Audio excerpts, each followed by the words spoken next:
Boradiganlar ketayotgan paytingizda niyat to'g'rilab keting. Shu joylarga borish nechidir million insonlardan, milliard insonlar, million emas, milliard insonlardan sizga nasib qilib turibdi. Alloh berdi bu imkoniyatni. Puli borlar ham bora olmayotganlar qancha. Million puli bor, to'shakda yotadi. Kasal bora olmaydi shular.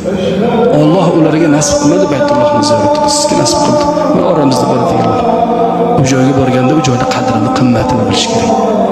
Bu joyda Ka'batullohni tavofini ko'p qilib, bu joylarda namozlarni ko'p o'qib, payg'ambar sollallohu alayhi vasallamning ravzalarida o'tirsiz o'tin bir muattar xushbo'y hid chiqadi.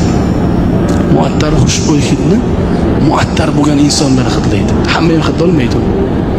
Qalbi, fikri toza bo'lgan insonlarga o'sha joyda payg'ambar alayhisalomni muborak qabrlardan chiqayotgan muattar xushbo'y hidni hidlash nasib bo'ladi. U hammaga ham nasib qilmaydi.